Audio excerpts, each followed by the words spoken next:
You know that feeling, right? Starting something new, you're totally fired up, thinking this time it's going to stick. Oh, yeah, that initial burst of motivation. But then it just fizzles. Take Sarah. Hmm. She wanted to learn English, right? Blocked out 4 solid hours every Sunday. 4 hours. Sounds pretty dedicated on the surface, a big-time commitment. Totally. But guess what? 6 months in, she just quit. Done. Ah, Now compare that to Priya. Same goal, fluency. But she did things differently. No marathon sessions, just 25 minutes every day. okay, consistency over intensity. And the result, same 6 months, Priya was speaking fluently. Wow, that's a stark difference. Ah, Really highlights that the how matters more than just the how much time sometimes. exactly. And it's not just language learning. Think about New Year's resolutions. Ever looked at the stats? I have a feeling they're not great. Not great is an understatement. A New York University study found 92% fail. 92. Oof, that's sobering. Almost everyone. Right. And setting a language goal feels a lot like making a resolution, doesn't it? Big dreams, often fuzzy plans. It shares that same challenge of turning intention into sustained action, definitely. Which gets us right to the core of what we're diving into today. It's this idea, goals without systems. They're basically just wishes. You can want it badly. But wanting isn't enough. Motivation ebbs and flows. Without a structure, a system, those wishes often just drift away. Mm-hmm. So our mission really is to pick apart why these well-meaning goals often, crash and burn. Understand the failure points. Yeah, and then figure out, okay, how do we build goals that actually work? Goals that have legs. Let's start with something many people have probably heard of, maybe even tried using, SMART goals. Right, smart, specific, measurable, achievable, relevant, time-bound. Exactly. And it's popular for a good reason. It provides that needed structure. Yeah. But it's not just a management fad. There's interesting brain science here, especially around the specific part. Oh, tell me more. Well, UCLA researchers did MRI scans. They found when people thought about really precise goals, the prefrontal cortex lit up way more. The planning part of brain. Yeah, the executive function hub. Activity jumped by something like 37% compared to thinking about vague goals. Wow, 37%. So a specific goal literally gets your brain more engaged. It's like shining a spotlight. Precisely. Imagine like an animation of brain activity, thinking converse about the weather in French versus just speak French better. You'd see a clear difference. That makes total sense. Clarity focuses the mind. What about measurable? Ah, measurable. This isn't just about ticking boxes. It taps into our brain's reward system. Dopamine. You got it. When we track progress, when we see ourselves moving forward, our brain releases dopamine. That feels good. Like a little attaboy from your own neurochemistry. Exactly. It reinforces the behavior. So tracking, say, the number of conversations you initiate is much more motivating than just vaguely feeling like you're improving. Because improving is so subjective, right? Hard to measure, hard to get that dopamine hit. Right. You need something concrete. Yeah. Are there like specific types of progress that trigger a bigger dopamine hit, do you think? Like, is completing a lesson better than just studying for an hour? That's a great question. I mean, the research is still exploring nuances, but it seems like seeing a tangible output often gives a bigger kick. Like finishing something Yeah. or using the language to actually do something. Yeah, that sense of accomplishment seems really key. So let's pull it all together. Instead of, I want to get better at Spanish. Okay, let's make it smart. Specific. Shadow 10 minutes of a Spanish news podcast episode daily. Okay, clear action, measurable. Identify and write down 3 new vocabulary words I hear each time. Got it.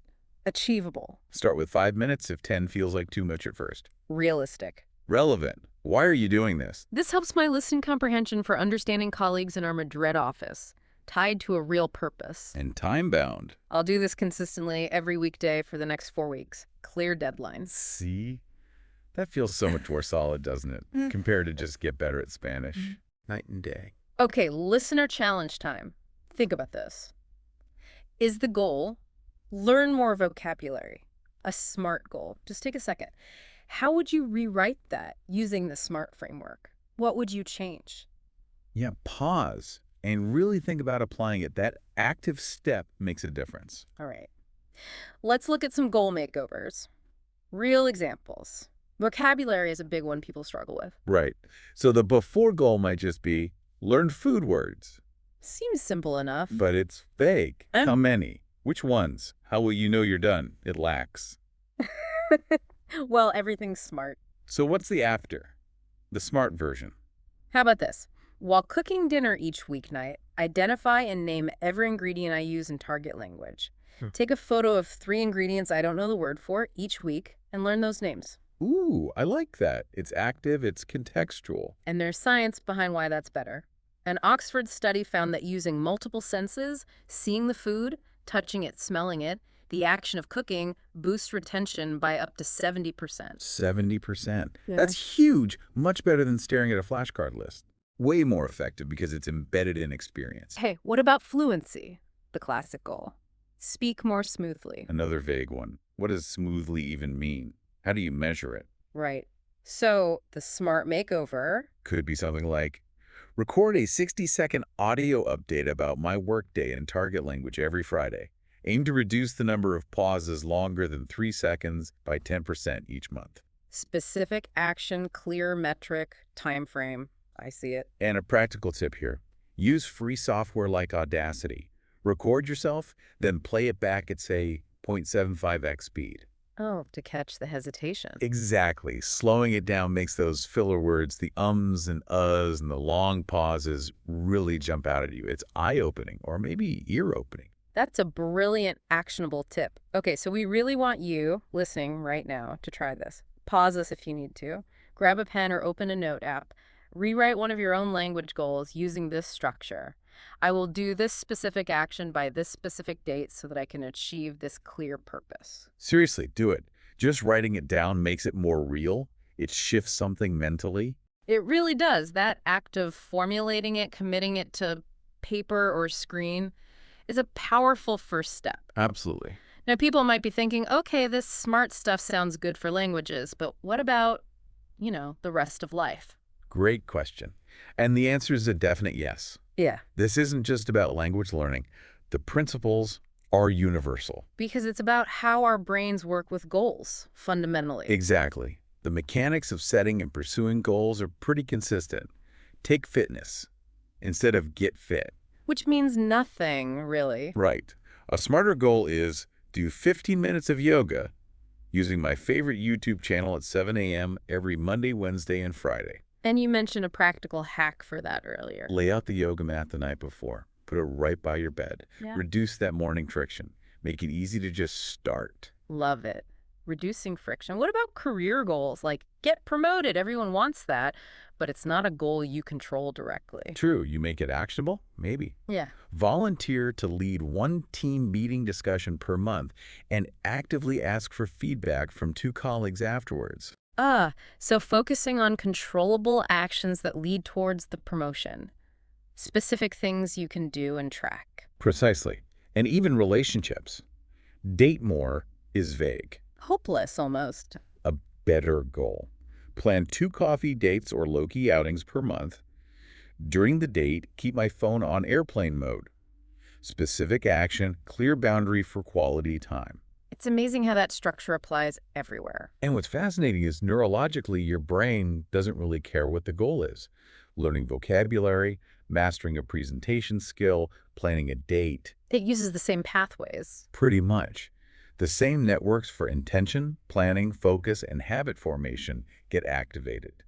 If we could show you fMRI scans, you'd see similar underlying activity patterns. That just underscores how fundamental this goal-setting machinery is in our brains. Okay, so we know how to set better goals, but the million-dollar question, how do we actually stick to them? The consistency challenge. This is where systems really outperform sheer willpower. Because willpower is finite, right? Like a muscle that gets tired. There's definitely evidence pointing that way. It can be depleted in the short term. Relying on it constantly is, well, unreliable for long-term change. Systems automate the behavior. So you don't need as much willpower. How do we build these systems? A really powerful technique is called habit stacking. Stacking, like building blocks. Kind of. You link a new habit you want to form onto an existing habit you already do without thinking. Okay, give me an example. After I brush my teeth in the morning existing habit, I will review 5 vocabulary flashcards new habit. Ah, so brushing your teeth becomes the cue for the flashcards. Exactly. It uses the established routine as a trigger. Cue, passion, role, reward, the eventual language progress. It builds a loop. Another one could be, during the time my coffee is brewing existing habit, I will listen to 1 minute of my target language podcast new habit. Perfect. Yeah. Leveraging those little pockets of time that are already part of your day. You also mentioned ritual design. That sounds intriguing. More than just habit. Yeah, it's about creating a specific, almost ceremonial context around the practice. It makes it feel distinct and intentional. Maybe you establish Grammar Thursdays. Every Thursday at 7 p.m., make a specific cup of tea, use your favorite pen, sit in a particular chair, and listen to a specific grammar podcast or work through your book. Creating a whole sensory experience around it. Right. By repeating these elements consistently, your brain starts to associate them with the practice. The ritual itself can start to create a craving for the learning session. It primes you.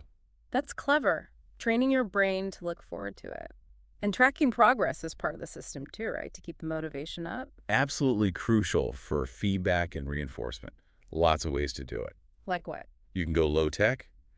The X Effect calendar is great. Get a physical calendar, mark a big red X on every day you complete your habit. Don't break the chain. Exactly. That visual chain becomes surprisingly powerful motivation. Or you can go digital. Tons of habit tracking apps, Notion templates with streak counters, even a simple spreadsheet. That visual feedback loop seems key. Okay, let's anticipate some bumps in the road. Quick Q&A time. What happens if you miss a week? Life happens. You get sick. Work gets crazy. Totally normal. The absolute worst thing you can do is let it derail you completely. Remember the 85% rule. 85%? Yeah, perfection is the enemy of good. Aiming for 100% often leads to giving up entirely when you inevitably slip. Missing a session or even a week isn't failure. Acknowledge it. Figure out why if you can, and just jump back in on the next scheduled day. Consistency over time is the goal, not perfect, unbroken streaks forever. Okay, good advice. Don't let perfect be the enemy of progress. What if the goal starts feeling too easy? That's actually a good sign. It means you're adapting, you're learning. You level up. Yep. If you're hitting your goal consistently, say 80% or more of the time, without much struggle, it's probably time to increase the difficulty slightly, maybe by 10%, 15%. Add more reps, increase the time, tackle slightly harder material. Exactly. Keeps you in that sweet spot of challenging but achievable growth. Keeps it interesting. Right. And final question. What if it just stops being fun? It starts to feel like a chore, a burden. That's a real risk. Sustained effort needs some level of enjoyment or intrinsic motivation. So what can you do? Inject some fun. Don't only do the structured stuff. Add some fun goals. If you love music, maybe a goal is learn the lyrics to one song I like in target language this month. Or TV shows. Totally. Watch one episode of my favorite sitcom in target language this week and try to pick out 3 new slang words. Connecting it back to things you genuinely enjoy can relight that spark. Make it less like homework, more like play. Great tips. Okay, to really get you started putting all this into action, we have a challenge. A 7-day sprint. Just 1 week to focus on building momentum. Ready. Here's the plan. Day 1 and day 2. Find one old language goal that died on the vine. Something you started but didn't stick with. And analyze it. Use the SMART criteria we talked about. Be honest. Where was it fuzzy? Where did it fall short? Specificity. Measurability. Write down your diagnosis. Okay, that's days 1 and 2. Then day 3 and day 4. Build one tiny, almost ridiculously small micro habit. Something super specific and easy. Like, after I hang up my coat when I get home cue, I will say one sentence aloud in target language describing my commute action. Tiny. The goal is consistency, not difficulty at this stage. Just build the habit muscle. Exactly. Then, days 5, 6, and 7. Track that one micro habit. Put a checklist on your fridge, a note on your monitor. Use a simple app. Somewhere visible. Just check it off each day you do it. That's it.